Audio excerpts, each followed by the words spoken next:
نحمده ونصلي على رسول الكريم أما بعد فأعوذ بالله من الشيطان الرجيم بسم الله الرحمن الرحيم رب اشرح لي صدري ويسر لي أمري واحلل عقدة من لساني يفقهوا قولي وجعلنا وزيرا من أهلي اللهم فقهنا في الدين ربنا زدنا علما آمين.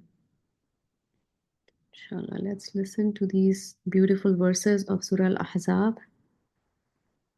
يا أيها النبي إنا أرسلناك شاهدا ومبشرا ونذيرا وداعيا إلى الله بإذنه وسراجا منيرا وبشر المؤمنين بأن لهم من الله فضلا كبيرا. Okay, inshallah, let's dig deeper into Sira. So آپ لوگوں کو یاد ہوگا لاسٹ سیشن میں ہم نے کور کیا تھا کہ جو دعویٰ اس وقت ہم سیرا کے اس موڑ پہ ہیں، ابھی مکی ایرا از آن اینڈ پرائیویٹ سے پبلک دعوے کی طرف ہم آ چکے ہیں، اور یہاں پہ 3 سال ہو چکے ہیں وہی کے نزول کو، اور قرآن مجید نازل ہو رہا ہے گریجولی، پیس بائی پیس، اور پبلک دعویٰ ہم نے لرن کیا تھا کیسے شروع ہوا تھا لاسٹ اپنے سیشن میں، کہ رسول اللہ صلی اللہ علیہ وسلم نے اپنے گھر انوائٹ کیا تھا اپنی بالکل کلوز فیملی ممبرس کو، جو ان کے رشتہ دار وغیرہ تھے، uncles and aunts and cousins, they were like about 40 people. اور پہلی سٹنگ میں تو کچھ بات نہیں بن سکی کیونکہ ابو لہب ہی لیفٹ ارلیئر، اور سیکنڈ دفعہ جب انوائٹ کیا گیا تو پھر رسول اللہ صلی اللہ علیہ وسلم نے ان کو تبلیغ کی، اور ابو لہب نے اپوز کیا اس بات کو، اور علی رضی اللہ تعالیٰ عنہ نے فلی سپورٹ کیا، دو he was young boy at that time, he was a just teenager. اور اب جو ہے پھر اس کے بعد ہم نے لرن کیا تھا کہ پبلکلی انہوں نے پھر جو صفا کی پہاڑی ہے وہاں پہ جا کر کے رسول اللہ صلی اللہ علیہ وسلم نے پبلکلی دعویٰ دیا تھا، اور اس موقع پہ بھی ابو لہب نے بہت ہی برے طریقے سے جو ہے رسپونڈ کیا تھا، بلکہ سب لوگوں کو اپنے ساتھ ملانے کی کوشش کی تھی، اور اس نے جو مٹی ہے وہ رسول اللہ صلی اللہ علیہ وسلم کی طرف پھینکی تھی، اچھالی تھی ان کو ہیمیلیٹ کرنے کے لیے، اور اللہ تعالیٰ نے سورہ مسد جو ہے وہ نازل فرمائی. سو اب جو ہے لیٹس لک ایٹ فیو وزڈمس، جو ہم نے تھوڑی سی بات بھی کی تھی، کہ جو یہ پبلک دعویٰ جو تھا رسول اللہ صلی اللہ علیہ وسلم کا سو فار، جو یہ اسٹیجز اور دعویٰ بھی ہم نے لرن کی تھی لاسٹ سیشن میں اپنے، تو کیا حکمت تھی اس کے پیچھے، کہ فرسٹ پرائیویٹ دعویٰ اینڈ دین پبلک دعویٰ جو بھی سٹارٹ ہوا ہے، کہ ہر انسان اپنے جو قریبی کلوز فیملی ممبرس ہیں ان سے سٹارٹ کرے، سب سے پہلے اپنے آپ سے، اور اپنے آپ کو پہلے اس قابل بنائے، اپنے ایمان کو اس لیول تک لے کر جائے کہ وہ پھر آگے when you are convinced yourself only then you can convince others, right? So اپنے ایمان پہ فوکس کرتے ہوئے پہلے اپنے آپ کی تربیت، اپنی training, and then preaching with private circle، بالکل کلوز سرکل، اور اس سے سٹارٹ کر کے انسان اس کا اپنا اور اپنی فیملی کا سب سے پہلے ذمہ دار ہوتا ہے، اور پھر then comes the community, society. So نبی صلی اللہ علیہ وسلم نے بھی ایسا ہی کیا، اللہ تعالیٰ کے حکم سے اپنے قریبی رشتہ داروں کو تبلیغ کی، and then he went public, اور جو ہے پھر وہاں سے یہ سلسلہ شروع ہوا. اور اس موقع پہ کوئی کہا جاتا ہے کہ تقریباً 40 سے 50 کے لگ بھگ جو لوگ تھے وہ مسلمان ہو چکے تھے اس پوائنٹ ان ٹائم میں. اور ایسے موقع پہ اب آف کورس کہ اتنے لوگ اگر مسلمان ہیں تو دے نیڈیڈ اے پلیس جہاں پہ وہ لوگ اکٹھے ہو کر کے بات کرتے، فردر لرن کرتے رسول اللہ صلی اللہ علیہ وسلم سے. پہلے جب تھوڑے تھوڑے لوگ کر کے مسلمان ہو رہے تھے، کنورٹ ہو رہے تھے، تو like they didn't have to like get together in one place in a congregation kind of a thing, and then they were doing their own like word of mouth, وہ ہو رہا تھا اپنے اپنے گھروں میں چھپ کے بالکل پرائیویٹلی تاکہ یہ بات آؤٹ نہ ہو. تو now they needed a place, تو دار الارقم. لیٹس لرن اباؤٹ دار الارقم ٹوڈے. کہ اب جیسے جیسے مومنین کی تعداد بڑھتی جا رہی ہے، رائٹ، تو انہیں بات چیت کرنے کے لیے ایک جگہ کی ضرورت تھی، اور ان کے پاس اس وقت کوئی فارمل مسجد تو تھی نہیں، اور اپنی سیفٹی کو وہ کمپرومائز بھی نہیں کرنا چاہتے تھے کہ وہ پبلکلی کہیں بھی خانہ کعبہ کے آس پاس کہیں اوپنلی مل سکتے. سو اس سے اس طرح کی کانگریگیشن سے ان کی سیفٹی جو تھی وہ داؤ پہ ہوتی، ان کو خطرہ تھا. سو جو دعویٰ پبلک ہونے کے چند مہینوں کے بعد نبی کرم صلی اللہ علیہ وسلم انہوں نے الاسد بن عبد العزہ کے گھر کا انتخاب کیا، جو جس کا لقب کیا تھا، جو مشہور تھا اپنے کس نام سے، ارقم ابن ابی ارقم کے نام سے. تو اس کا گھر جو تھا وہ نبی صلی اللہ علیہ وسلم نے چوز کیا کہ یہاں پہ ہم اکٹھے ہو سکتے ہیں. سو اسلام قبول کرنے والے جو پہلے 10 لوگ تھے، یہ ارقم ابن ابی ارقم ان 10 لوگوں میں سے ایک تھا، اور یہ بنو مخزوم قبیلے سے اس کا تعلق تھا، بنو ہاشم سے نہیں. اور اسی وجہ سے وہ اس گیدرنگ کو ہوسٹ کرنے کے لیے بالکل ایک پرفیکٹ میچ تھا، کیونکہ اس پہ کسی کا شک نہیں جا سکتا تھا، کیونکہ وہ رائول قبیلے سے تھا، بنو مخزوم سے تھا. اسی لیے نو بڈی کین ایون امیجن کہ وہ ایک مخزومی جو ہے وہ بنو ہاشم کے میجورٹی آف لوگوں کو جو کنورٹ ہوئے ہیں ان کو اس طرح سے پناہ دے گا یا اسپیس دے گا اس کام کے لیے. سو اس کا گھر جو ہے وہ چوز کیا گیا، اور اسی وجہ سے اس کے گھر کا جو نام ہے دار الارقم، دار کہتے ہیں گھر کو، اور ارقم اس کا نام تھا، تو دار الارقم. سو یہ کہ دار الارقم جو تھا یہ مکہ کے آلموسٹ لائک سینٹر میں واقع تھا، سینٹرل لوکیشن تھی اس کی، اور اسی لیے لوگوں کے لیے وہاں پہ اکٹھے ہونا کنوینئنٹ بھی تھا. اور سینٹرل لوکیشن کی وجہ سے ایک اور بھی اس کی بات تھی دار الارقم، کیونکہ centre of Mecca is crowded and busy most of the time. ہر وقت وہاں پہ ایک ہلچل، ایک ہسل بسل تھی سینٹر مکہ میں، اور اس کا گھر بھی وہیں پہ تھا. تو اس کی وجہ سے جو ہے لوگ وہاں سے ان اینڈ آؤٹ ہو رہے ہوں تو اتنا نوٹسیبل نہیں تھا because of that busy location. تو اسی وجہ سے دس پلیس دارالارقم از آئیڈیل فار مسلم کہ وہ یہاں پہ اپنی یہ میٹنگ اسپاٹ بنا سکیں، کہ بغیر کسی شک کے مسلمان جو ہے بغیر کسی ہنڈرنس کے، بغیر کسی رکاوٹ کے ان اینڈ آؤٹ ہو سکتے تھے دارالارقم سے. تو یہ دارالارقم جو تھا یہ پہلا مسلمانوں کا مرکز بنا، یہ والی جگہ جہاں پہ انہوں نے اپنی ایجوکیشن، اپنی نماز، اپنی اسٹریٹجیز، لائک ہر طرح سے that was there central place to meet up. Okay. So اب یہ جو سچویشن ہے اس وقت مکہ کی، سیرہ کا وہ پوائنٹ ہے کہ قریش کی طرف سے جو اپوزیشن ہے، مخالفت ہے، وہ شروع ہو گئی ہے، ہو رہی ہے آہستہ آہستہ، ابھی سٹارٹ ہوئی ہے. اور اس میں ہم لرن کریں گے کہ قریش نے کس طرح سے کیا کیا حربے آزمائے، کیا کیا ٹیکٹکس تھے ان کے، جو انہوں نے مسلمانوں کو نقصان پہنچانے کے لیے، اسلام کی تبلیغ روکنے کے لیے ہر طرح سے پوری کوشش کی. بہت سے طریقوں سے انہوں نے مسلمانوں کو تنگ کیا. سو اب اہل مکہ جو تھے اس وقت مکہ کے جتنے بھی لوگ ڈفرینٹ، ہم نو کے سب ٹرائبس تھے، مین قبیلہ قریش کا تھا، رائٹ، اور قریش کے پھر سب ٹرائبس تھے.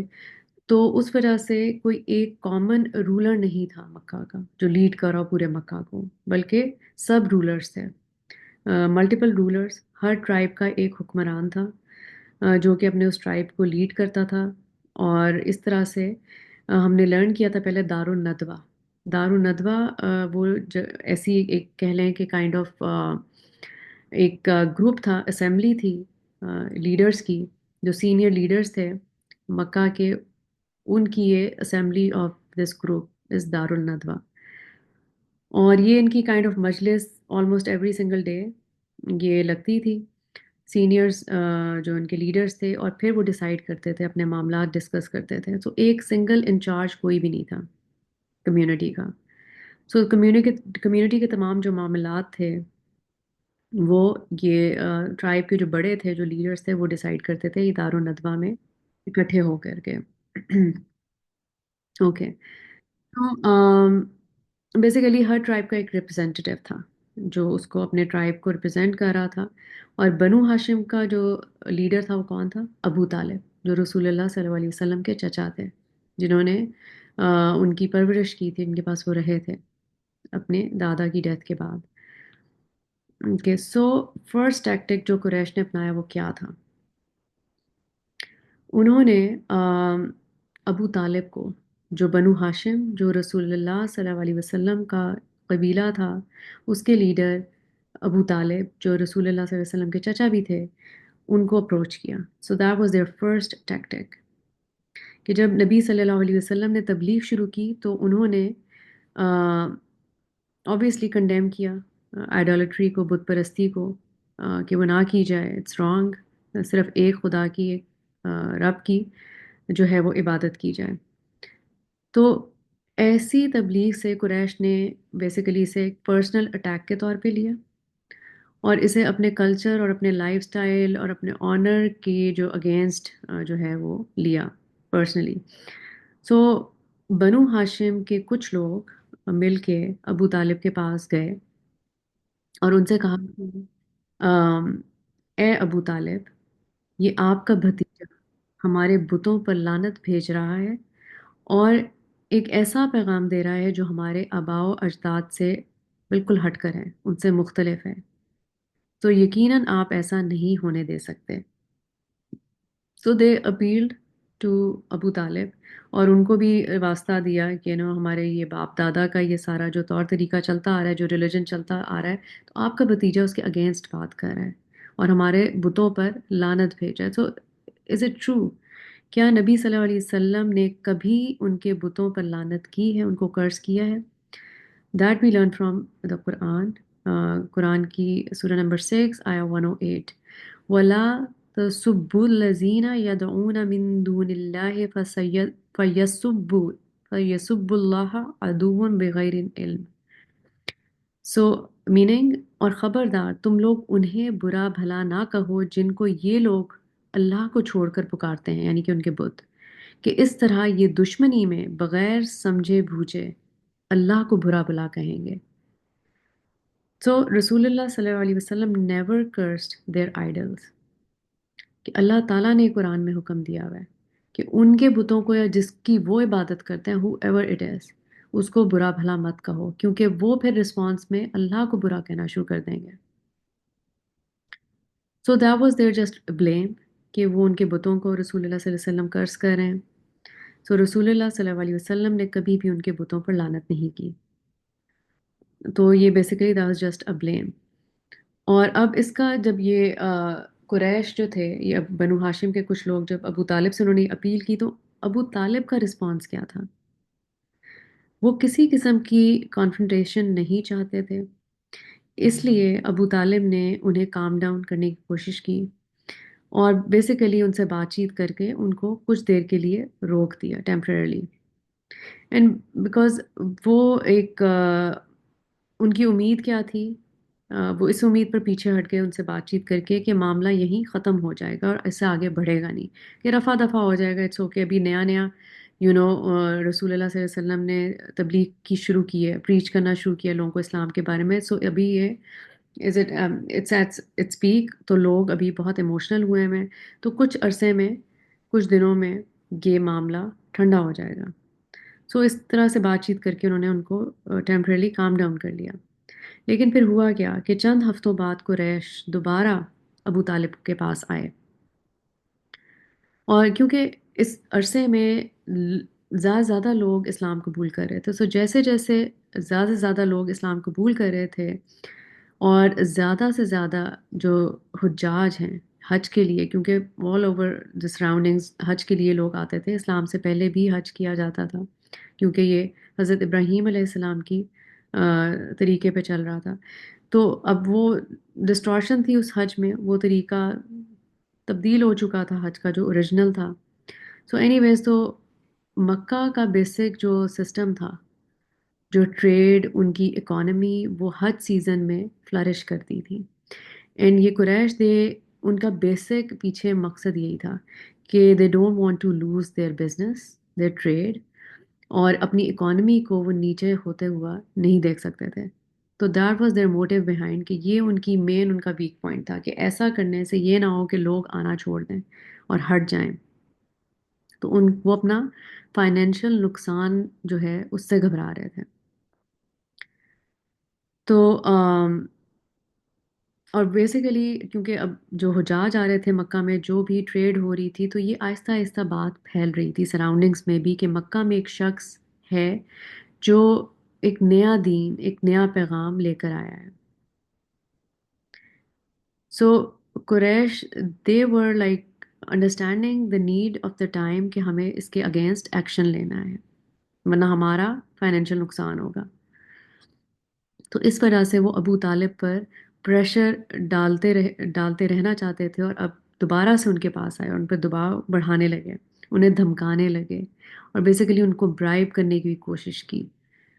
ان کو خوش کرنے کے لیے، ان کو برائب کرنے کے لیے ہر طرح سے وہ ہر اپنا ٹیکٹک ابو طالب کے ساتھ آزما رہے تھے. سو بیسیکلی جب یہ سیکنڈ ٹائم آئے دوبارہ سے ابو طالب کے پاس، تو ان سے کہا کہ آپ محمد صلی اللہ علیہ وسلم کو تبلیغ سے روکیں، یا آپ انہیں ہمارے حوالے کر دیں اور ہم جیسا چاہیں گے. بیسیکلی اب وہ پہلے تو انہوں نے سمپلی یہ کہا کہ یہ ہمارے بتوں کو برا بھلا کہہ رہے ہیں اور آپ ان کو روکیں. انہوں نے ان کو خاموش کرا دیا ان سے بات چیت کر کے کہ لیٹس سی یا وٹ ایور. لیکن اب جب سیکنڈ ٹائم آئے تو اب تو وہ اپنی بات یہ کریں کہ ہمیں رسول اللہ صلی اللہ علیہ وسلم کو ہمارے حوالے کر دیں، یا تو آپ انہیں خود روکیں، اگر آپ خود نہیں روک سکتے تو انہیں ہمارے حوالے کر دیں، پھر ہم جیسا چاہیں گے ان کے ساتھ کریں گے. اور ابو طالب کا یہ فرسٹ ایکسپیرینس تھا اپنی قوم کے ساتھ. اس سے پہلے کبھی اپنی قوم سے اس طرح کا ان کو سامنا نہیں ہوا تھا. اور ٹرائبل لا یہ حکم دیتا ہے کہ وہ قبیلے کے لیڈر کی رضامندی کے بغیر، اس کے کانسنٹ کے بغیر اس کے قبیلے کے کسی فرد کو نہیں چھیڑ سکتے تھے. سو لیڈر کی مرضی کے بغیر نبی صلی اللہ علیہ وسلم کے ساتھ وہ کچھ بھی نہیں کر سکتے تھے، رائٹ؟ ورنہ وہ خود ہی ریڈیکیول کا اور بے عزتی کا نشانہ بنتے. تو جب تک ابو طالب نبی اکرم صلی اللہ علیہ وسلم کو قریش کے حوالے خود نہ کرتے تو قریش ان کا کچھ نہیں بگاڑ سکتے تھے. تو اسی وجہ سے وہ بار بار ابو طالب سے اپیل کر رہے تھے، ان کے پاس جا رہے تھے کہ آپ ان کو ہمارے حوالے کر دیں. اور پھر اس موقع پہ قریش نے دو چیزوں کا مطالبہ کیا ابو طالب سے، کہ یا تو آپ انہیں یعنی کہ رسول اللہ صلی اللہ علیہ وسلم کو تبلیغ سے روکیں، یا انہیں ہمارے حوالے کر دیں، اور پھر ہم جیسا چاہیں گے ان کے ساتھ کریں گے. تو بیسیکلی یہ دو آپشنز دے رہے تھے قریش ابو طالب کو. اور یہ وہ وقت ہے جب ابو طالب رسول اللہ صلی اللہ علیہ وسلم کے پاس گئے اور آپ صلی اللہ علیہ وسلم سے انہوں نے کہا کہ اے میرے بھتیجے، میری قوم میرے پاس آئی ہے اور مجھے یہ سب کہا ہے. انہوں نے بتایا کہ what they are demanding, right? So اب لہٰذا یہ تمہارے پہ ہے، تم اپنے اوپر رحم کرو اور مجھ پر بھی رحم کرو. It's like kind of like emotional situation, کہ آپ مائنڈ میں رکھیے کہ ان کا چچا بھتیجے کا جو ریلیشن شپ ہے وہ ابو طالب رسول اللہ صلی اللہ علیہ وسلم کے لیے ایک فادر فگر ہیں. ان کے گھر میں وہ پلے بڑھے، رائٹ؟ اور انہی کی فیملی کو سپورٹ بھی کیا رسول اللہ صلی اللہ علیہ وسلم نے when he started earning. اور انہی کے بیٹے ابو طالب کے بیٹے علی رضی اللہ تعالیٰ کو بھی اپنے گھر میں انہوں نے رکھا. تو اس طرح کا ریلیشن شپ تھا ان دونوں کے بیچ میں. اور جب ان کے چچا ان کے پاس آئے اور آ کے ان کو سچویشن بتائی کہ اب ان کو پریشرائز کیا جا رہا ہے ہر طرح سے، اور ان کی اس وقت بہت مشکل سچویشن ہے ایز اے لیڈر، اور انہوں نے کہا کہ لہٰذا تم اپنے اوپر رحم کرو اور مجھ پر بھی رحم کرو، مجھے ایسی حالت میں نہ ڈالنا کہ جو میں برداشت نہ کر سکوں. اب اس وقت I would like you all to just take a pause and imagine رسول اللہ صلی اللہ علیہ وسلم کا مائنڈ سیٹ، ان کی سچویشن کتنی مشکل میں وہ ہیں کہ دین آیا ہے، ان کو اللہ تعالیٰ نے نبی چوز کیا ہے، وہی آ رہی ہے اللہ کی طرف سے ڈائریکٹ، اور ایک مشن ہے ان کے پاس، جو نیا نیا مشن یہ سٹارٹ ہوا ہے، وہ خود بھی ایک مشکل سچویشن میں ہے، رائٹ؟ اور ابھی اپوزیشن مخالفت آنی شروع ہوئی ہے، ابھی تو آگے چل کر کے ہم پڑھیں گے سیرہ میں کہ کس کس مشکل دور سے، مشکل حالات سے گزرا ہے مسلمان اور رسول اللہ صلی اللہ علیہ وسلم۔ تو اب دیکھیے کہ ان کا جو رسپانس تھا رسول اللہ صلی اللہ علیہ وسلم کا اپنے چچا کو، نہایت پروفاؤنڈ انداز میں انہوں نے جواب دیا۔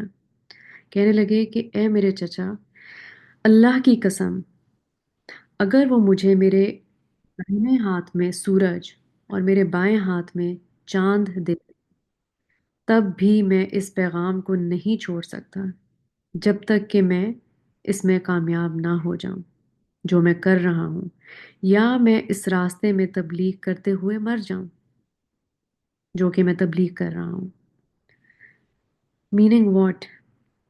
کہ نو میٹر واٹ، میں یہ مشن اپنا، یہ دین نہیں چھوڑ سکتا، چاہے وہ میرے دائیں ہاتھ میں سورج یا بائیں ہاتھ میں چاند کیوں نہ دے دیں۔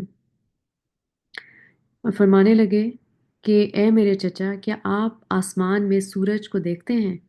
اللہ کی قسم، میں تبلیغ کو روکنے کی آپ سے زیادہ طاقت نہیں رکھتا جتنا آپ اپنی اس لاٹھی کو، جو انہوں نے اسٹک پکڑی تھی ابو طالب نے، اس کی طرف اشارہ کرتے ہوئے کہ جتنا آپ اس لاٹھی کو اس سورج کے ساتھ جلانے کی طاقت رکھتے ہیں، میننگ کہ can you light up your stick with this sun, کہ آسمان میں اتنی دور وہ سورج ہے، کیا آپ اپنی اس لاٹھی کو اس سورج سے لائٹ اپ کر سکتے ہیں، جلا سکتے ہیں؟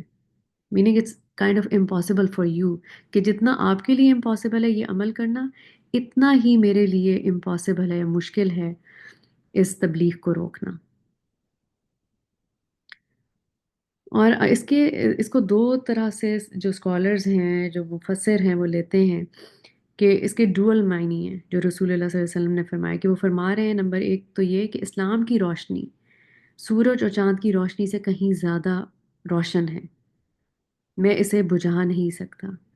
اگر وہ مجھے یہ ساری روشنی دیتے ہیں، یعنی کہ سورج اور چاند کی، تو میرے پاس اس سے بڑھ کر ایک روشنی ایسی ہے جو ان سورج چاند کی روشنی سے کہیں اوپر ہے، تو میں اس کو گرہن نہیں لگا سکتا، میں اس روشنی کو دبا نہیں سکتا، روک نہیں سکتا۔ اور دوسرا میننگ، دوسرے سینس میں اس کو اس طرح سے بھی لیا جاتا ہے کہ نبی صلی اللہ علیہ وسلم فرما رہے ہیں کہ اگر وہ مجھے کوئی ایسی چیز بھی دے دیں جو آؤٹ آف دس ورلڈ ہو، یعنی کہ سورج اور چاند جو اس دنیا سے باہر ہے، تب بھی میں جو کچھ کر رہا ہوں اس وقت تک یہ پیغام نہیں چھوڑ سکتا جب تک کہ میری موت نہ ہو جائے یا میں اس میں کامیاب نہ ہو جاؤں۔ تو it's not in my hands. اور آپ دیکھیے کہ ہم نے اپنی جو لوگ آپ میں سے تفسیر کی کلاس میں ہیں، ہم نے بھی ریسنٹلی سورہ آل عمران کی ایک آیت پڑھی جس میں اللہ تعالیٰ فرماتے ہیں کہ قیامت کے دن جو ایمان نہیں لائے تھے، وہ پوری زمین بھر، دنیا بھر سونا بھی، اس کے عوض بھی ان کو معاف نہیں کیا جائے گا، کہ وہ کہیں گے کہ ہم سے وہ لے لیں اور ہمیں بخش دیں، کہ ایمان اتنا پریشیس ہے۔ تو اس سے بھی ہمیں پتہ چلتا ہے کہ جن لوگوں نے پا لیا ایمان کو، جو نبی اکرم صلی اللہ علیہ وسلم، جو اس وقت ان کا یہ لیول آف ایمان، اور جو ان کو اندازہ ہے کہ اس ایمان کی کیا ویلیو ہے، تو وہ کسی حال میں اس کو چھوڑ نہیں سکتے، چاہے جان چلی جائے، چاہے کچھ بھی دے دیا جائے۔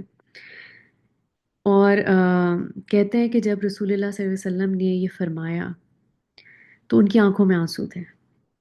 ہی واز سو ایموشنل، اور وہ اپنے چچا کی بھی حالت کو سمجھ رہے تھے کہ وہ بھی اس وقت کتنی مشکل میں ہیں ان کی وجہ سے، وہ جو ان سے دیکھا نہیں جا رہا تھا۔ اور ہی واز کائنڈ آف بے بس، کہ اللہ کی طرف سے ان کو یہ مشن دیا ہے، it's not in his hands any more. اور وہ اپنی آنکھوں میں آنسو لیے پلٹے وہاں سے، تو تب ان کے چچا ابو طالب نے ان کو روکا۔ اور ابو طالب نے اپنے بھتیجے کی، رسول اللہ صلی اللہ علیہ وسلم کی جو پرسسٹنس تھی، سنسیریٹی تھی، وہ دیکھ لی تھی ان کی آنکھوں میں۔ تو اس موقع پہ ابو طالب نے ان سے فرمایا، جو کہ بہت مشہور ہے سیرہ میں ان کا یہ ڈائلاگ، انہوں نے کہا کہ اے میرے بھتیجے، تم جو چاہو کرو، واللہ میں پھر کبھی تمہارے پاس تمہیں روکنے کے لیے نہیں آؤں گا۔ I will fully support you. So just imagine that. کہ کس طرح سے انہوں نے اس وقت بیکاز ان کا فل فیتھ تھا رسول اللہ صلی اللہ علیہ وسلم پہ ابو طالب کا کہ یہ جھوٹ نہیں بول سکتے، and we learn that earlier کہ انہوں نے کس طرح علی رضی تعالیٰ عنہ کو اپنے بیٹے کو ان کے ساتھ رہنے کے لیے کہا کہ یہ رسول اللہ صلی اللہ علیہ وسلم کبھی تمہیں کچھ غلط کرنے کو نہیں کہہ سکتے، تو just stick to him. Okay,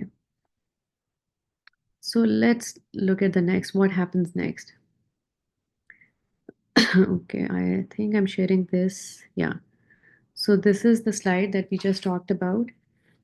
Appealing to highest authority کہ جو ڈائلاگ ہو رہا ہے قریش کا ابو طالب کے درمیان اور ابو طالب کا رسول اللہ صلی اللہ علیہ وسلم کے پاس آنا، اور پھر رسول اللہ صلی اللہ علیہ وسلم کا رسپانس اور ابو طالب کی فل ری ایشورنس، ان کو فل پروٹیکشن دینا.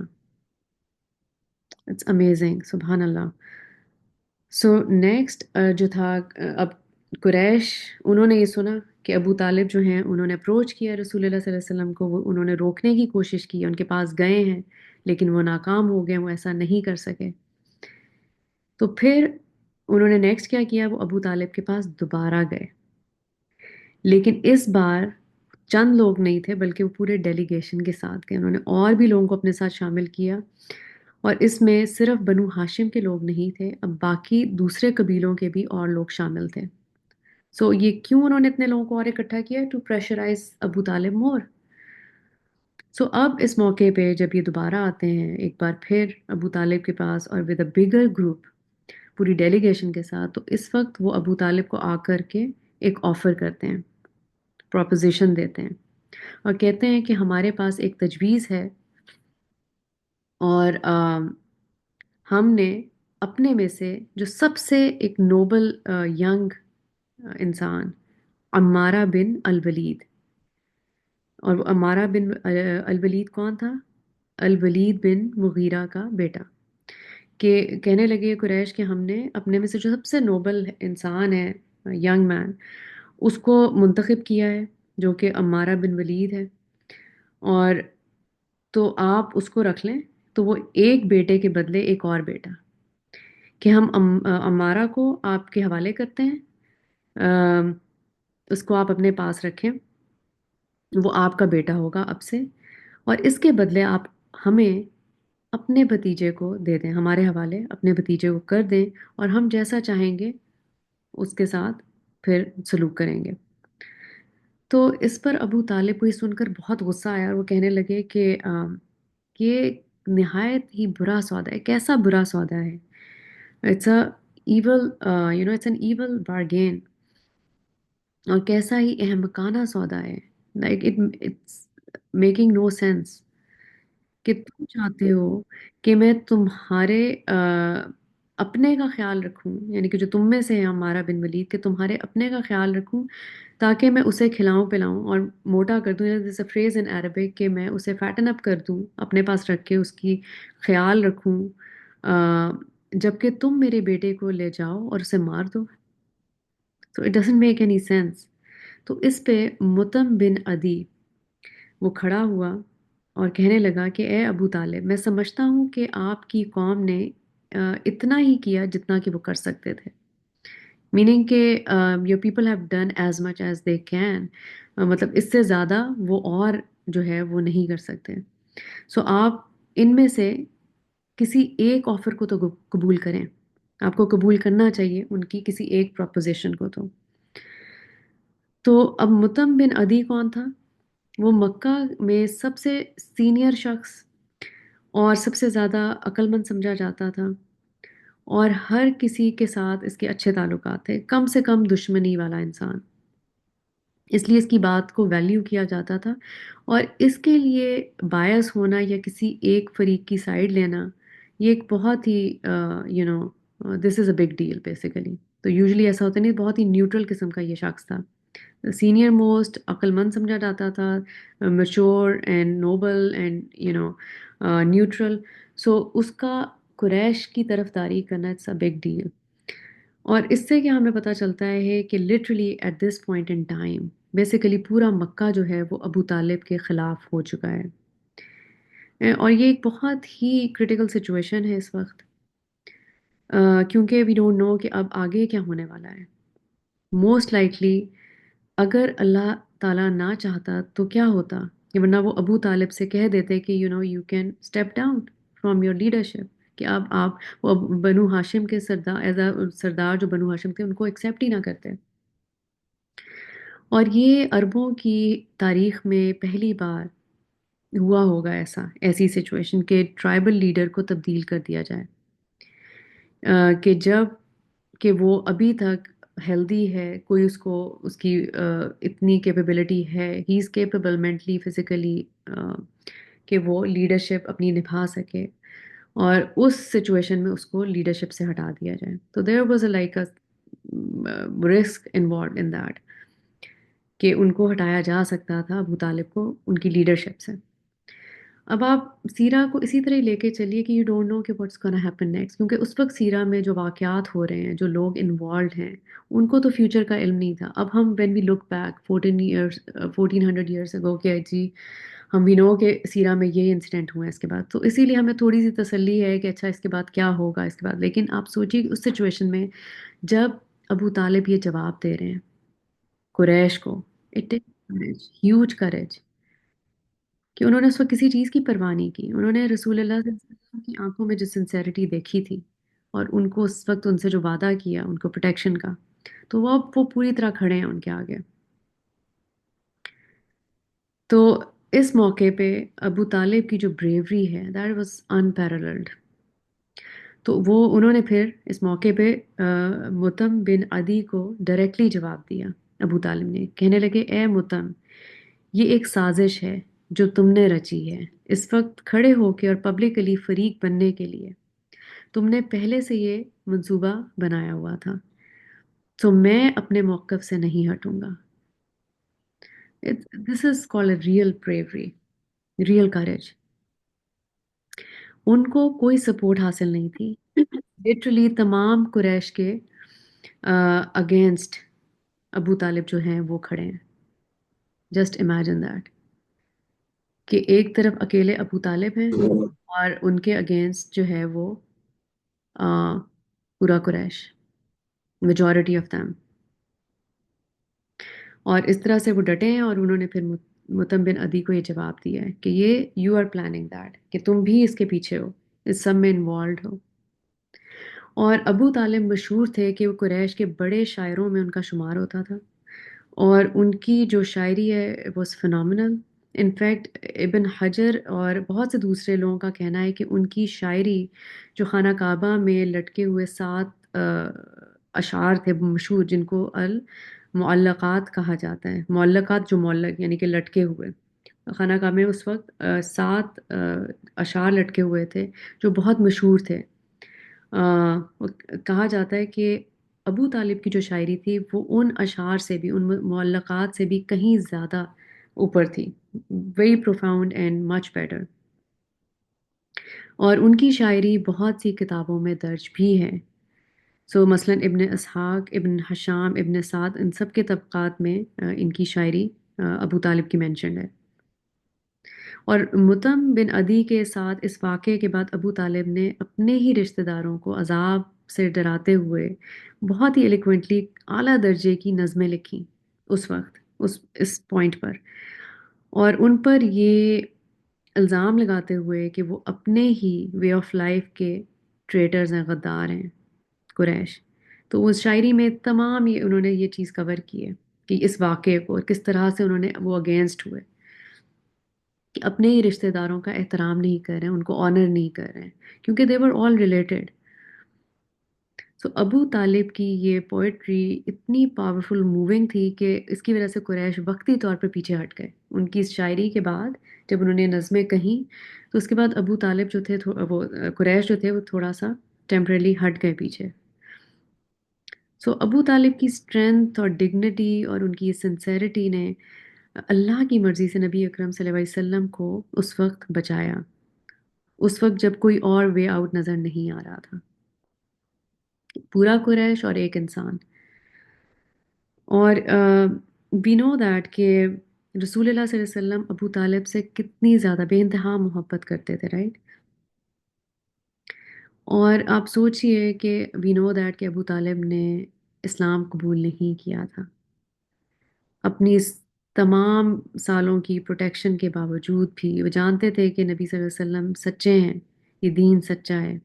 اور آگے چل کر کے ہم یہ پڑھیں گے، لرن کریں گے کہ اراؤنڈ دا ایج آف 50 رسول اللہ صلی اللہ علیہ وسلم جب 50 کے قریب تھے تو اس موقع پر Abu Talib he was on his death bed, اور اس وقت رسول اللہ صلی اللہ علیہ وسلم نے ابو طالب سے بہت التجا کی اور ان سے یہ کہا تھا کہ قل لا الہ الا اللہ کلمہ احج لک بہا عند اللہ، کہ اے میرے چچا میں آپ سے التجا کرتا ہوں کہ لا الہ الا اللہ کہہ دیں، کہ اللہ کے سوا عبادت کے کوئی لائق نہیں، تاکہ میں آپ کو بچانے کے لیے اللہ کے سامنے کہہ سکوں۔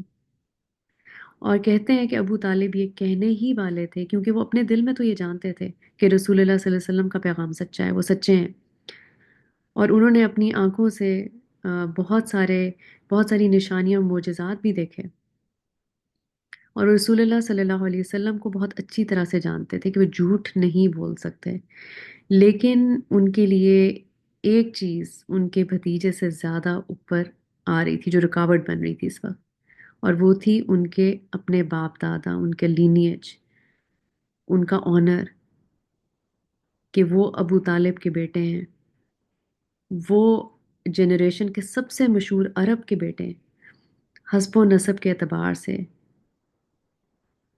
وہ آنر، وہ ڈگنیٹی جو عربوں کے لیے سب کچھ تھا۔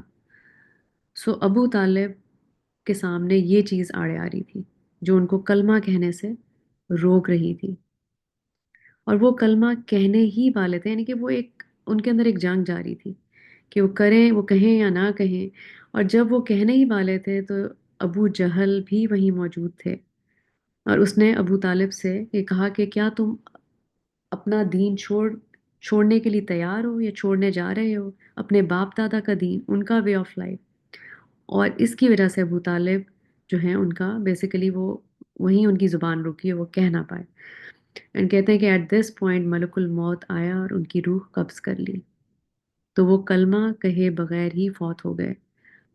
اور کہتے ہیں کہ اس پوائنٹ پر، اس واقعے پہ رسول اللہ صلی اللہ علیہ وسلم بہت زیادہ ایموشنل تھے، اور آپ صلی اللہ علیہ وسلم نے فرمایا کہ میں اللہ سے آپ کی بخشش مانگوں گا یہاں تک کہ وہ مجھے روک لے، کہ میں ان سے اللہ سے مانگتا رہوں گا جب تک کہ مجھے یہ حکم نہ آ جائے کہ میں یہ نہ کروں، کیونکہ وہ کچھ بھی اللہ کی مرضی کے بغیر نہیں کرتے تھے، جو کہ انبیاء کی سنت ہے کہ وہ اللہ کی مرضی کے خلاف نہیں جاتے۔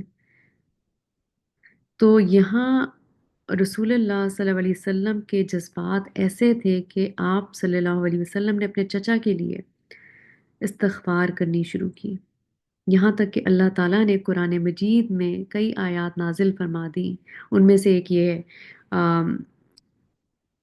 جو میں ابھی آپ کے سامنے سورہ توبہ کی آیت نمبر 113 113، ما کان لنبی والذین آمنوا ان یستغفروا للمشرکین ولو کانوا اولی قربا، کہ نبی صلی اللہ علیہ وسلم اور ایمان والوں کی شان کے لائق نہیں کہ مشرکوں کے لیے دعائے مغفرت کریں اگرچہ وہ قریبی رشتہ دار ہی کیوں نہ ہوں، کہ جو نان مسلمس ہیں، مشرکین ہیں، ان کے لیے دعا نہیں کی جا سکتی۔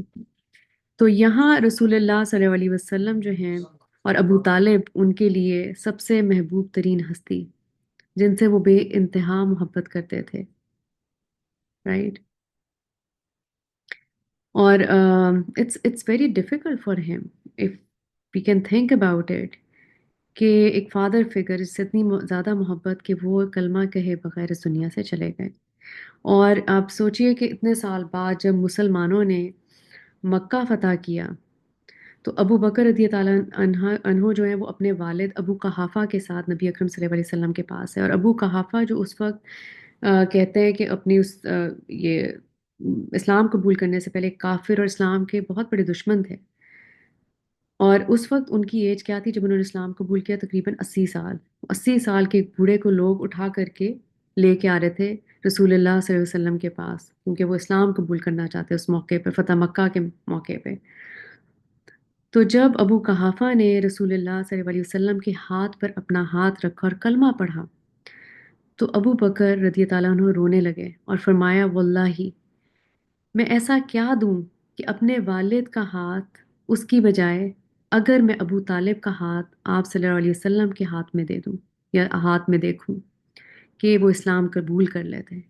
یعنی ابو بکر رضی اللہ عنہ اپنے والد تک کا اسلام چھوڑ دینے کے لیے تیار تھے کیونکہ وہ ابو طالب کا اسلام چاہتے تھے. آپ سوچئے کہ مطلب اس کے کمپیریزن میں کہ وہ کہتے ہیں کہ مطلب وہ رسول اللہ صلی اللہ علیہ وسلم کے دکھ کو پہچانتے تھے، سمجھتے تھے کہ ان کے لیے کتنا مشکل تھا.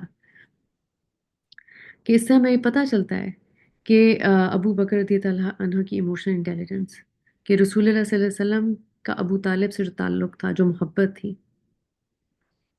کہ اللہ تعالیٰ نے اس کے باوجود انہیں اسلام پہ موت نہیں دی ابو طالب کو.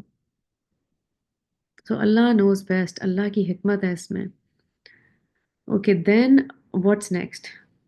اندر ٹیکٹک جو قریش نے اپنایا کہ اسلام کے پیغام کو پھیلانے سے روکنے کے لیے کیا انہوں نے اپنایا؟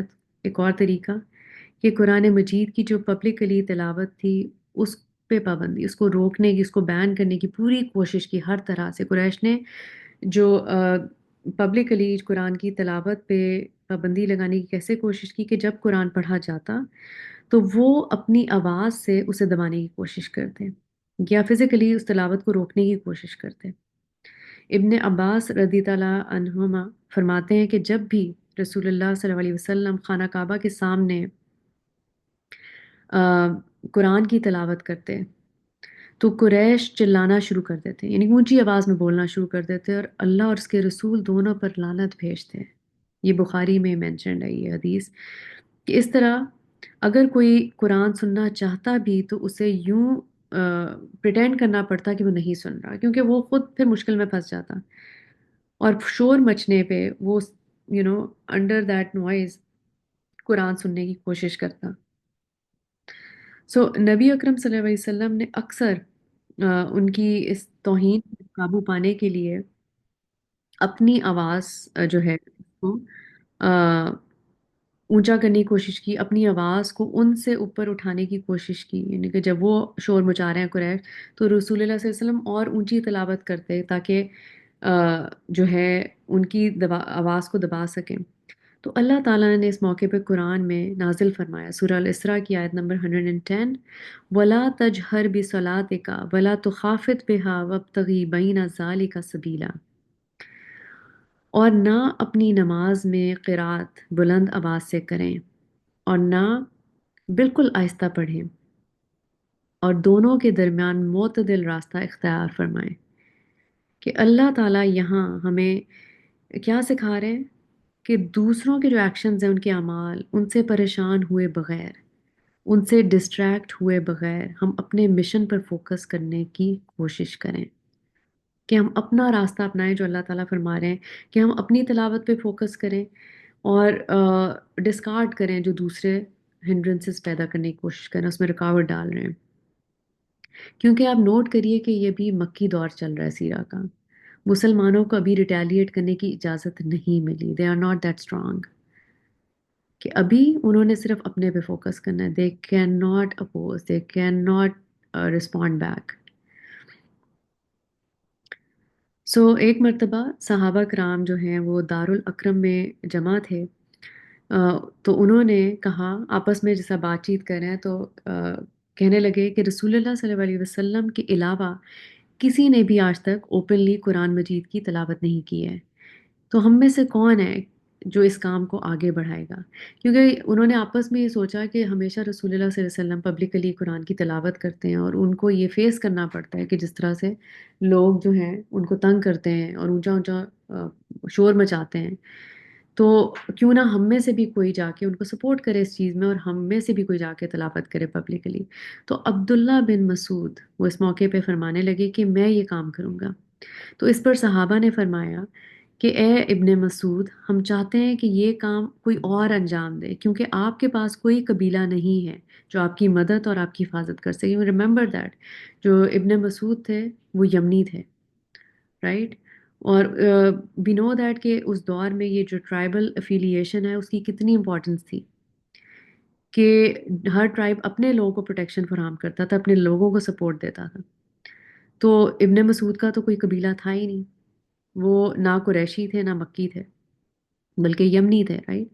تو اگر وہ یہ کام کرتے اوپنلی جا کے تو ان کو تو کسی نے نہیں بخشنا تھا، ان کو زیادہ جو ہے وہ مشکل فیس کرنی پڑتی، کیونکہ ان کو اپنی کسی قبیلے کے پیچھے سے پروٹیکشن نصیب نہیں تھی۔ لیکن پھر بھی وہ اپنی اس خواہش پر اپنے اس پہ ثابت قدم اور اٹل رہے اور کہنے لگے کہ میں اللہ پر بھروسہ رکھتا ہوں، اللہ میری حفاظت کرے گا۔ He said basically I don't need any tribal support or protection. So اللہ تعالیٰ ہے میری حفاظت کے لیے۔ اور اگلے دن جب لوگ جمع ہوئے خانہ کعبہ کے ارد گرد تو وہاں وہ گئے ابن مسعود۔ And we know that we learn کہ ابن مسعود وہ ہیں جن کے بارے میں رسول اللہ صلی اللہ علیہ وسلم نے کیا فرمایا تھا کہ اگر تم قرآن کو اس طرح سے پڑھنا چاہتے ہو جیسا کہ یہ اوریجنلی نازل ہوا تھا تو پھر ابن مسعود کے پاس جاؤ، ان سے سیکھو۔ اوکے، سو ابن مسعود گئے اور وہاں جا کر کے انہوں نے تلاوت شروع کی خانہ کعبہ کے پاس۔ بیسیکلی خانہ کعبہ کے ارد گرد کا جو ایریا تھا وہاں مکہ کے لوگ سوشلائز کرتے تھے اور اپنے کام کاج سے فارغ ہو کر، اپنی ٹریڈ، اپنے بزنس، اپنی خرید و فروخت سے فارغ ہو کے وہ خانہ کعبہ کا جو سایہ بنتا تھا، جو عصر کا ٹائم اس وقت، تو اس میں وہ جمع ہوتے تھے اور وہ ان کا ایک فرصت کا وقت تھا جو وہ آپس میں اکٹھے گزارتے تھے۔ تو اس ٹائم پر، ایسے موقع پہ جب وہ پیک ٹائم ہے، جب لوگ وہاں اکٹھے ہوئے ہیں اور بیسیکلی ریلیکس کریں، تو ابن مسعود اس وقت وہاں گئے اور مقام ابراہیم پر کھڑے ہو کر انہوں نے بلند آواز میں اور اپنی خوبصورت آواز میں سورہ رحمان کی تلاوت شروع کی۔ اور امیجن کریے کہ وہ اس وقت خانہ کعبہ، مکہ، لوگ، عصر کے اراؤنڈ ٹائم، اور ابن مسعود کی آواز اور قرآن کی تلاوت، سورہ رحمان، کتنا خوبصورت منظر ہوگا وہ۔ اور لوگ انہیں سننے کے لیے ارد گرد جمع ہونا شروع ہو گئے اور ان میں کسی ایک نے سوال کیا کہ یہ کیا پڑھ رہے ہیں، یہ کیا تلاوت کر رہے ہیں؟ اور we need to keep one thing in mind کہ جو تلاوت ہے، تلاوہ اور تجوید، یہ پوری جو سائنس ہے تجوید کی ریلیٹڈ ٹو قرآن، یہ قرآن کے ساتھ اسپیسیفک ہے۔ جو عرب تھے وہ اپنی لوکل، اپنی کیجول کانورسیشن میں تجوید رولز فالو نہیں کرتے تھے، غنہ اینڈ مد اینڈ آل دیٹ، اس طرح سے بات نہیں کرتے تھے آپس میں۔ سو تلاوت کا جو یہ فل آرٹ آف تلاوہ اینڈ تجوید اور قرآن کے الفاظ، یہ سب ایک الگ لیول پر ہے۔ اور امیجن کریے کہ ایک منظر یہ کتنا دلکش، سحر انگیز، میسپرائزنگ، کیپٹیویٹنگ، رائٹ؟ اور لوگ سن رہے ہیں اور عبداللہ بن مسعود جو ہیں وہ تلاوت کر رہے ہیں۔ سو ایونچولی جب انہیں یہ احساس ہوا کہ وہ کیا پڑھ رہے ہیں، کہ وہ تو قرآن کی تلاوت ہو رہی ہے، تو انہوں نے ابن مسعود پر اٹیک کیا، فزیکلی ان کو مارا پیٹا، اور وہ انہیں اسی طرح مارتے رہے یہاں تک کہ وہ ابن مسعود کو اپنی تلاوت وہ جاری نہ رکھ سکے۔ اور سورہ رحمان کے تقریباً انہوں نے اراؤنڈ 2 صفحے ہی پڑھے ہوں گے ہارڈلی، کہ ان کا برا حال، خون میں لت پت، زخمی حالت میں وہ واپس وہاں سے آ گئے۔ اور صحابہ نے پھر ان سے کہا کہ اسی لیے ہم نہیں چاہتے تھے کہ آپ وہاں جائیں۔ لیکن ابن مسعود نے اس پر کیا کہا کہ واللہ آج کچھ نہیں بدلا سوائے اس کے کہ قریش کی توہین میری نظروں میں اور بڑھ گئی، میں کل دوبارہ بھی ایسا کرنے کے لیے تیار ہوں۔ جسٹ امیجن دیٹ کہ جو جذبہ تھا مسلمانوں کا اس وقت۔ And now I would like quickly to share this story. بہت ہی مشہور واقعہ ہے جو یہ 3 مشہور لیڈر قریش کے، ان کا یہ واقعہ جو کہ چھپ کر کے رسول اللہ صلی اللہ علیہ وسلم کی تلاوت سنتے تھے رات کے وقت۔ اور یہ ابن اسحاق میں روایت ہے کہ قریش کے 3 سینئر لیڈرز کون تھے؟ ابو سفیان، ابو جہل اور الاخنس۔ یہ قرآن کے ان حصوں کی تلاوت سے میسمرائز ہوئے جو انہوں نے سنی رسول اللہ صلی اللہ علیہ وسلم سے ڈائریکٹلی، اور ان کی جو ریپیوٹیشن تھی قریش میں، وہ انہیں پبلک میں سننے کی اجازت نہیں دیتی تھی۔ They cannot afford that. تو اس لیے وہ قرآن سننے کے لیے رات گئے تک انتظار کرتے کہ کب رات ہوگی اور کب وہ اٹھ کے جا کے چھپ کے رسول اللہ صلی اللہ علیہ وسلم کی تلاوت سنیں گے. کیونکہ نبی صلی اللہ علیہ وسلم ہر رات تہجد کی نماز پڑھتے تھے، رائٹ؟ ان پہ تہجد کی نماز فرض تھی. تو تہجد کے اس پہر رسول اللہ صلی اللہ علیہ وسلم اٹھ کے تہجد کی نماز پڑھتے اور قرآن کی تلاوت کرتے اپنی نماز میں. تو اس وقت یہ قرآن سننے کا ایک بہترین موقع تھا. تو ان میں سے یہ جو 3 لیڈر ہیں ان میں سے ہر ایک چھپ کر اسے تلاوت کو سننے کے لیے نکلتا اپنے گھر سے. اور وہ یہ نہیں جانتے تھے کہ باقی 2 نے بھی ایسا ہی کیا، باقی 2 بھی اسی طرح ہی چھپ کے آ کے وہاں پہ تلاوت سن رہے ہیں. تو جب وہ فجر کے وقت وہاں سے پلٹے اور ایک دوسرے سے ٹکرائے تو تب انہیں معلوم ہوا کہ اوکے یہ باقی 2 بھی اسی لیے آئے ہیں، تو معاملہ ہے کیا. اور ان میں سے ہر ایک نے اپنا اپنا بہانہ پیش کیا کہ وہ وہاں کیوں موجود ہیں، لیکن ریالٹی اندر سے یہ تینوں جانتے تھے کہ ان کا معاملہ کیا ہے، ان سب پہ یہ واضح تھی. سو اگلی رات بھی ایسا ہی ہوا، اور پھر تیسری رات ایک بار پھر ایسا ہی ہوا. تو ان کی جو امبیرسمنٹ تھی وہ بڑھ گئی، کیونکہ ملٹیپل تھرڈ ٹائم ان رو اس طرح سے ہوا ہے. تو پھر بیسیکلی دے ایکسیپٹیڈ، انہوں نے اعتراف کیا کہ وہ وہاں کیا کر رہے ہیں، جو وہ بہانے ایک دوسرے کو پیش کر رہے تھے کہ وہ کس وجہ سے آئے ہیں، جو بھی انہوں نے اپنے عذر پیش کیے. تو تھرڈ نائٹ دے ایکسیپٹیڈ کہ okay yeah we are here to listen to the تلاوہ آف قرآن. اور پھر انہوں نے آپس میں ایک پیکٹ کیا، ایک معاہدہ کیا کہ وہ دوبارہ وہاں نہیں آئیں گے، کہ ایسا نہ ہو کہ وہ ایکسپوز ہو جائیں اور کسی اور کے ذریعے جو ہے ان کا یہ پردہ فاش ہو جائے. سو آپ امیجن کریے کہ ایک انسان، اس کے لیے صبح کے اراؤنڈ 3 بجے اٹھنا، اپنا بستر اپنا گھر چھوڑنا، اور اس پہر جو ہے رات کے آخری پہر میں اس کسی بھی ایسی جگہ پہ آ کے کسی گھر کے باہر کھڑے ہو کر کے صرف قرآن کی تلاوت سننا. اور یہ اس کی ایک ہی وجہ تھی، قرآن کی جو میسمرائزنگ نیچر ہے، اللہ کا کلام، اور پھر آن دا ٹاپ آف اٹ رسول اللہ صلی اللہ علیہ وسلم کی پیسفل تلاوت، خوبصورت آواز. تو اس کا تو ہم تصور بھی نہیں کر سکتے، رائٹ، کہ کیا وہ سین ہوگا کس طرح. تو it was so mesmerising, so captivating کہ دے couldn't help themselves. لیکن انہوں نے آپس میں ڈیسائیڈ کیا کہ اب اس کے بعد ہم نہیں آئیں گے ورنہ ہم ایکسپوز ہو جائیں گے. اور اس موقع پہ الاخنس جو ہیں اس نے وہ ابو سفیان سے اس نے پوچھا کہ جو کچھ ہم نے یہ سنا ہے، یعنی کہ جو قرآن ہم نے سنا ہے قرآن کی تلاوت، اس کے بارے میں تمہارا کیا خیال ہے. تو ابو سفیان جو ہے وہ تھوڑا سا شرمندہ ہو کر کہنے لگا کہ پہلے تم مجھے اپنے بارے میں بتاؤ. تو الاخنس نے اصرار کیا کہ نہیں، فرسٹ یو، کیونکہ آئی آسکڈ یو فرسٹ، تو تم مجھے بتاؤ کہ تمہارا اس کے بارے میں کیا خیال ہے. اور ابو سفیان نیچرلی وہ اپنی ریپوٹیشن کو کمپرومائز نہیں کرنا چاہتا، تو اس نے بڑا ہی ڈپلومیٹکلی جواب دیا، کہنے لگا کہ اس کا کچھ حصہ میری سمجھ سے باہر ہے اور کچھ حصہ میں سمجھ پایا ہوں، یعنی کہ قرآن کے بارے میں اس نے یہ کہا. پھر الاخنس نے ابو جہل سے یہی سوال کیا. تو ابو جہل نے بڑی فرینکلی جواب دیا، اوپنلی. اس نے آگے سے کچھ کوئی ڈپلومیسی کا اظہار نہیں کیا. اس نے کہا کہ ہم، یعنی بنو مخزوم اور بنو عبد مناف، جس سے رسول اللہ صلی اللہ علیہ وسلم کا تعلق تھا، ہم ہمیشہ سے ایک دوسرے کے کمپٹیشن میں رہے ہیں.